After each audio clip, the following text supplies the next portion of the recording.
Hello everyone, আসসালামু আলাইকুম। আমাকে অনেক আপুরা রিকোয়েস্ট করতেছে যে বারবার আপু রিজনেবল প্রাইসের মধ্যে ভালো মানের একটি বডি লোশনের রিভিউ শেয়ার করেন। তাই আপনারা এতবার রিকোয়েস্ট করতেছেন আর আমি কি সেটা ফেলতে পারি? তাই দেরি না করে আপনাদের জন্য রিজনেবল প্রাইসের মধ্যে ভালো মানের একটি বডি লোশনের রিভিউ নিয়ে হাজির হয়ে গেলাম। আর এতক্ষণে তো আপনারা বুঝেই গিয়েছেন যে বডি লোশনটা কি, parachute skin for body lotion. আচ্ছা, বডি লোশনটার রিভিউ শেয়ার করার আগে সবার প্রথমে এই লোশনের প্রাইসটা আপনাদেরকে বলে দিই। এটা মাত্র 230 টাকা দিয়ে আমি নিয়েছি। আর 230 টাকার মধ্যে এত ভালো মানের একটি বডি লোশন পেয়ে যাব, এটা আমি চিন্তাও করি নাই। আমি অনেকের কাছে শুনেছি যে প্যারাশুট বডি লোশনটা নাকি অনেক ভালো। এরপরে আমি নিজেও এটা ট্রাই করলাম, আসলে এটা অনেক ভালো। এখন বলি এই প্যারাশুট বডি লোশনটা আমাদের কী কী উপকার করে।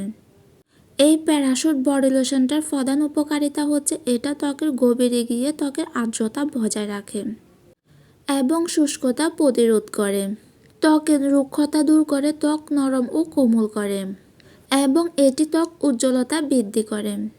এতে রয়েছে নারিকেলের দুধ, ভিটামিন ই, কোকোলিপিড এবং স্যান্ডেলউড। এই ইনগ্রেডিয়েন্টসগুলোর কারণে ত্বকে আরও বেশি উজ্জ্বল করে তোলে।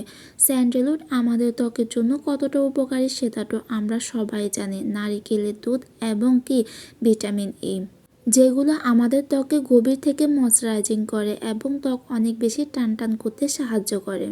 এই বডি লোশনটা আপনারা যদি কিছুদিন ইউজ করেন দেখবেন আপনাদের স্কিন কত বেশি হেলদি দেখাবে। এতে থাকা প্রাকৃতিক উপাদানগুলো আমাদের ত্বকে অনেক বেশি পুষ্টি যোগায়। এই লোশনটা ক্লেম করে এটা নাকি মুখেও ইউজ করা যাবে, তবে আমার পার্সোনাল মতে কোনো বডি লোশন বা বডির কোনো প্রোডাক্ট মুখে ইউজ করা উচিত না। মুখের জন্য আপনারা ভালো মানের একটি ময়শ্চারাইজার ইউজ করতে পারেন। আমি যখন এই লোশনটা কিনি তখন এই লোশনটা থেকে আমি এত ভালো কিছু আশা করি নাই, কিন্তু কেনার পর কিছুদিন ইউজ করার পরে অনেক ভালো একটা ফলাফল পেয়েছি। রিজনেবল প্রাইসের মধ্যে এত ভালো কাজ করবে এই লোশনটা আমি চিন্তাও করি নাই। শীতকালে অনেকের ত্বক অনেক বেশি রুক্ষ শুষ্ক হয়ে যায়, দেখতে একদম নিষ্প্রাণ লাগে এবং স্কিন অনেক বেশি কালচে হয়ে যায়। তাদের জন্য এই বডি লোশনটা বেস্ট একটা বডি লোশন। যাদের ত্বকে অনেক বেশি ট্যান পড়ে গিয়েছে, যাদের ত্বক অনেক বেশি ধুলো ভালো ময়লা পরে একদম ত্বক কালো হয়ে গিয়েছে, নিষ্প্রাণ হয়ে গিয়েছে, তাদের জন্য বেস্ট একটা অপশন। এই বডি লোশনটা যে কোনো স্কিনের আপুরা ইউজ করতে পারবেন। যাদের সেনসিটিভ স্কিন, যাদের অ্যালার্জি স্কিন, সবাই এটা ইউজ করতে পারেন। এটার কোনো সাইড এফেক্ট নেই। এবং আপনাদেরকে এর থিকনেসটা দেখিয়ে দিই, কতটা ক্রিমি একটা থিকনেস। আর এটার ফ্লেভারের কথা কি বলবো, অসম্ভব একটা ফ্লেভার। এই লোশনটা যেটা আমার কাছে সবচেয়ে বেশি ভালো লেগেছে সেটা হচ্ছে এই লোশনটার গ্রানটা কতটা মিষ্টি একটা গ্রান, আপনারা ইউজ না করলে বুঝবেন না। এটা ইউজ করার পর এক্সট্রা কোনো পারফিউম ইউজ করা লাগবে না। যারা এরকম করা কোনো গ্রানের লোশন ইউজ করতে চান তাদের জন্য এটা বেস্ট একটা অপশান। এটা খুব সহজে ত্বকের সাথে মিশে যায়। কিছু কিছু লোশন আছে ত্বকের সাথে খুব মিশে না, এটা হালকা একটু মাসাজ করার পরে মিশে যাবে।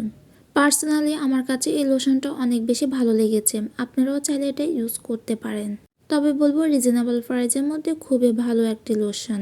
আমার ভিডিও আজকের মতন এখানেই শেষ করলাম। ভালো লাগলে অবশ্যই লাইক, কমেন্ট, শেয়ার করবেন এবং নেক্সট কেমন ভিডিও পেতে চান তা অবশ্যই কমেন্ট করে জানাবেন। আজকের মতো আল্লাহ হাফেজ।